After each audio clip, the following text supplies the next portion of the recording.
guys, and welcome to the channel. Today, I'm so excited to be joined by one of my author friends, Sarah Baren. She's the author of more than 20 books, and I want to share some of the titles of some of her series. She's written The Order of the Fountain, Seasons of Music and Magic, Tales of Eucharia, and she's also been in 4 multi-author collaborations, including The Shadowed Tales, The Autumn Fairy Tales, Hope Ever After, and upcoming The Christmas Chronicle.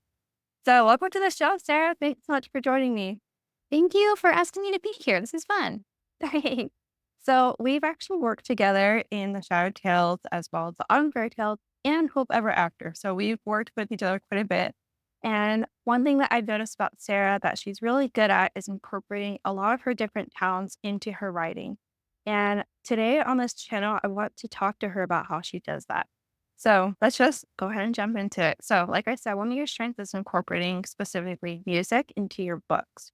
And we live in a world that tells us that we have to niche down and we have to be only one kind of brand.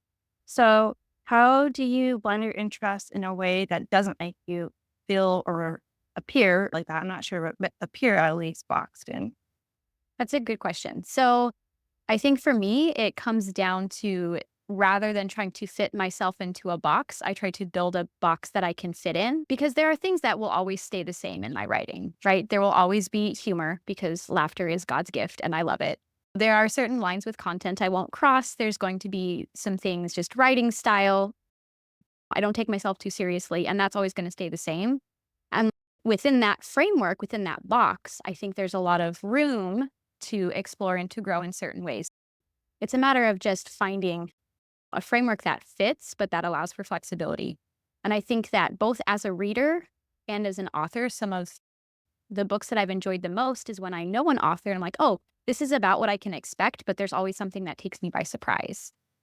So just leaving space for changing and growing, because we're all doing that all the time. And I think it's disappointing when you read books by the same author and it's just the same thing over and over Yeah. again. Yeah. I love that. So you have your framework, but you have some expectations for yourself in your book. What are some things that you incorporate, like of your other talents? Because I mentioned music and you mentioned humor, but I also want to mention puns because you're really good at that. And if you haven't Yes. read Sarah Baran's work, she's really good at puns. But what are some other things that you feel like you incorporate into your writing? I love baking and cooking food. That has been something that I've been doing since I was in middle school. Yeah. And I think I had 3 or 4 books that came out last year, one after another, that all included some sort of sweet treat or some sort of delicious baked good.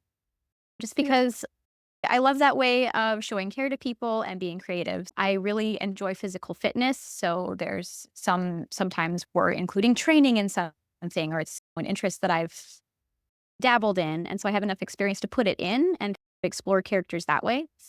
I love that. Yeah, last year I remember if you guys haven't read Callie and the Pumpkin Seed, it's fall right now as we're filming this.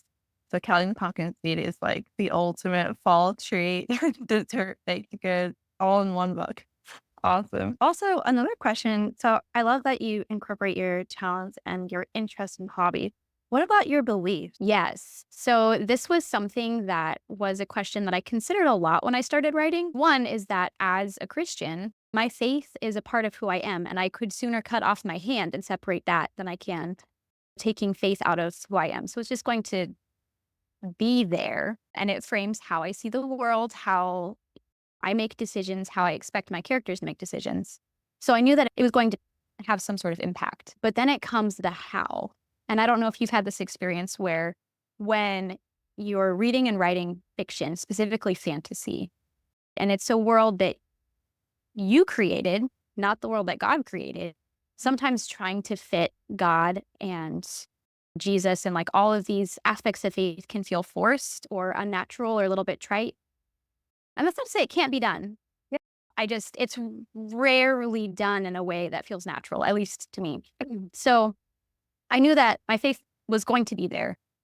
And it was a matter of how do I want this to come across and how am I going to make sure that it feels like something natural? And I remember in college, I took a world history class. And one of the things the professor said that really stayed with me was the fact that really throughout the history of the world, If you look at any specific person, any specific culture, their belief in a higher power or not having one is what's going to drive a lot of their motivations. And I think that it's so true when you're coming up with fictional characters too, right? Why do they do things they do? The choices they make, the way they see the world.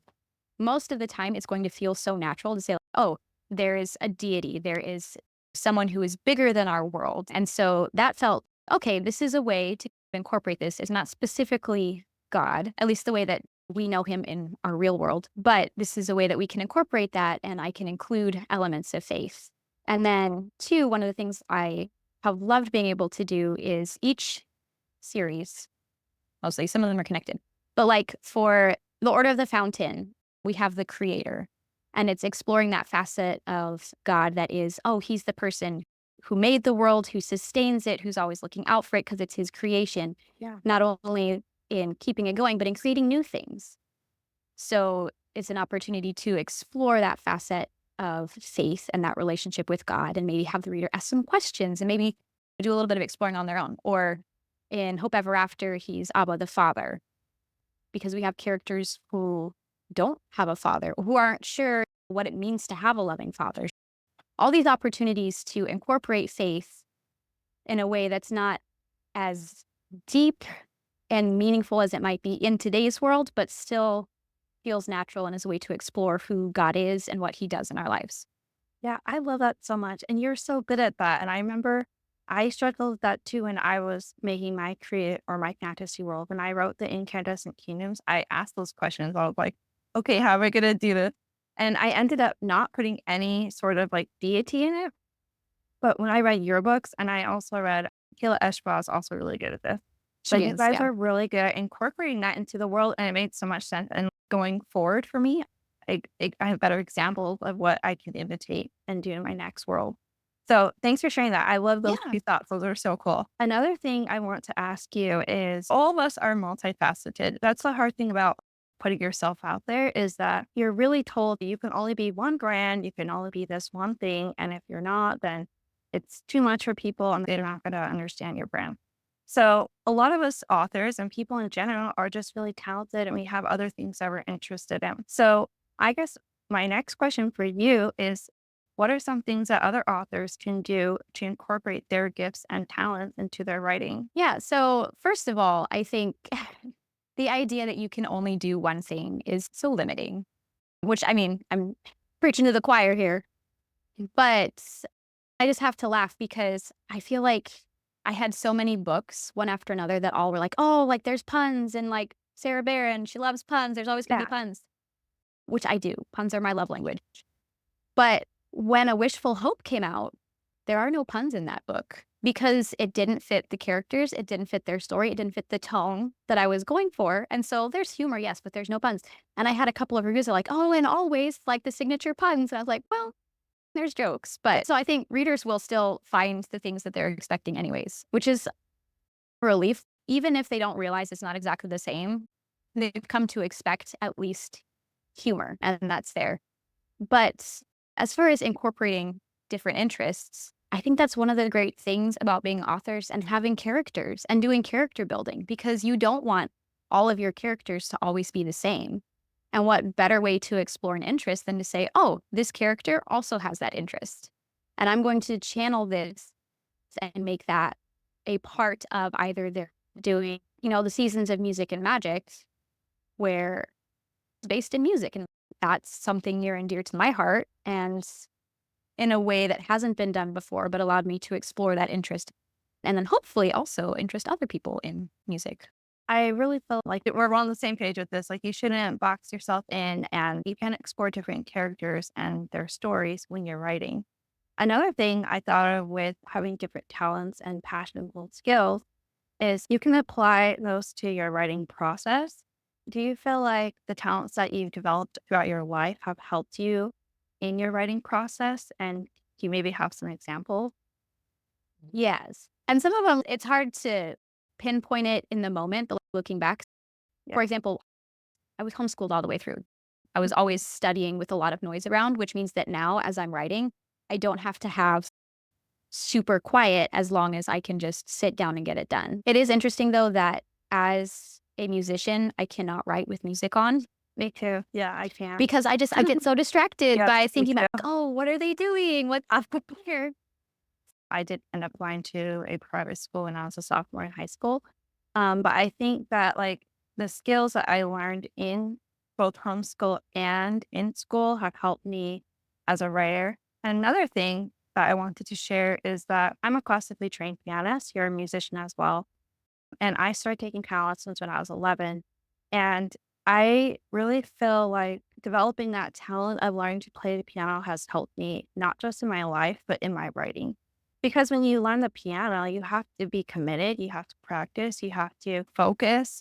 Another thing is, I started playing when we moved back to Hawaii. Not very many people play piano. So I was always for church services and baptisms and weddings and funerals and you name it. And I was accompanying choirs, and all this in my high school life really helped me to have the confidence when I was in college to start accompanying classes and getting paid and doing gigs and things like that. And I really learned how to not care what people think, and that's really important as Yep. an author too, and to not be afraid to make mistakes. And when you do, just keep going forward and to perform, to have the confidence to put yourself out there and also to get paid for a talent. It's not a bad thing to get paid for something that you developed over time.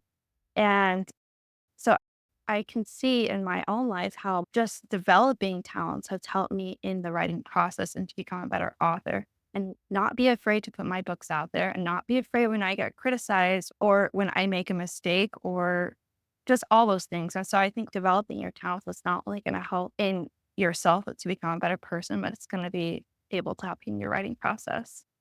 Yeah, And and it's the dedication to a craft where you might not know it in the moment, but I'm sure you've had the experience where you go back and you read, like, the very first thing you wrote, yeah, and you say, "This was a start. It's not bad, but we've grown." Being able to have something that when you're learning to play an instrument, when you're learning to play a sport and you're continually pushing your body, right? There's always that growth that happens over time that maybe you don't see it in the moment, but you still continue to push yourself forward, knowing that the end result is going to be so much better than when you started. And that's a skill that I think takes time to develop. I agree. And I also think that God has given us all different talents and gifts. And we know that it says that in the scriptures, He has given us gifts, but we are to be good stewards over them. And I Mhm. think that when you take the time to improve your craft, I think that's showing God that you want to glorify Him and honor Him. One example I thought of was that God does give us all this different talents. Moses was not a very good speaker. His brother Aaron was, but Moses was a great leader. And that's all that God needed him to do. I think sometimes we feel inadequate or we feel like we're not good enough to do something. But God gives us all specific talents and He gives us different gifts. And He also gives us tools and other people to work with that we can improve those talents or use other people's help. And so I think that's in that example, like Moses was a good leader. Maybe he wasn't really good at speaking, but his brother Aaron was. And so he was able to help him with that. Yeah, and I think too, there's several verses in scripture about us all belonging to the body and we're all different, but we're all working together. Sometimes I think it's easy to say, oh, doctors, they're important, or people who are scientists and they're moving the world forward, or teachers, or that some jobs are more important than others, and authors, you're just entertaining. But that is also a gift that God has given us. One, because He made the world around us to enjoy. And authors and musicians and artists were shedding light on God's truth and beauty and goodness. But also, we have a way to communicate about God in a unique way and to help teach truth in a way that's very unique to digest and to understand. We talk a lot at the school that I work at about moral truth and how we communicate that through story. So that's something that I think an honor as an author, but that also comes with a responsibility. There's the verse that says you should, now I'm gonna butcher it, awkward because my husband's pastor, but to live in a manner Yeah. worthy of that to which you have been called. And so everything that we do, whether it's writing and improving or plotting out a story and deciding what's happening, that all of that should ultimately point back to God, whether that's directly because we're mentioning him, or just in the way that our characters choose to live their lives and can bring glory to God, or the truths that we share. So there's that. There's also and I love this, the boy that had the 5 loaves and the 2 fishes. What's he going to do? He's a boy with a lunch. And God used that to feed multitudes. So even our smallest offerings can become so much more than we could ever imagine as long as we're listening to God and letting Him lead the way. And that actually led me to something I was thinking about earlier is that I think some people don't feel like they have a talent because it's not a performance based talent, but everybody has talents, whether it's being compassionate, being forgiving, being patient. Mhm. I was also thinking your life experiences help you develop these skills. And if you don't have a performance based talent, that's okay because you can still incorporate the experiences and things that you've learned from your life experiences into your writing. For example, I think maybe you noticed this in my writing, but I like to focus a lot on mental health in my writing and helping people to just be able to see themselves and see that things do get better. And it's because of my own life experiences. And I think you shouldn't be afraid to share those things that you've learned if you develop patience over time because of a circumstance in your life or if you become more compassionate. I think those are things we should incorporate into our stories too, even though it's not a performance based talent. It is still a talent to be able to empathize with someone or to be patient and endure through something that's really hard. We don't have to feel like it's just our hobbies and like performance based talents that we need to incorporate. Yeah, it's not all about you. And sometimes the most impactful writing is the writing that doesn't include things that are intended to be showy. But like you said, it's introspective and it's how you identify with a character on an emotional level, on a spiritual level. And that is something that by its nature is not, hey, look at me, I'm going to perform, right? Yeah. You don't go to a psychiatrist for them to Yeah. sit on a stage and tell you about your life. You go because they have a relational skill. They're able to see you and understand you. And I think that is something that is a talent that should be shared more often than it is. I agree. And I hope that those watching this will feel inspired to do that. Another question I kind of want to talk about niche because I think a lot of authors feel like they get in down into one niche. And also just in general, as like people when they open businesses, it feels like it's always like niche down. I did read an article. It was a Christian based article, and I thought this was interesting. He said, your niche is a passion God gives as you walk with and live in obedience to Him. He says your niche is a specific service need God has gifted you to meet. And I think that's true. I think that we are all given specific skills because we can use it to serve other people. And in the parable of the talents, there were 3 people given talents, and 2 of them used it and multiplied it. The other one buried it and it was taken away because he didn't use it. And I think in our lives, we have to use our talents in keeping the perspective of how can I serve people. And that's like how I do it with my book. Instead of thinking like, I have to only write this one specific type of book and I have to be this one kind of branded author.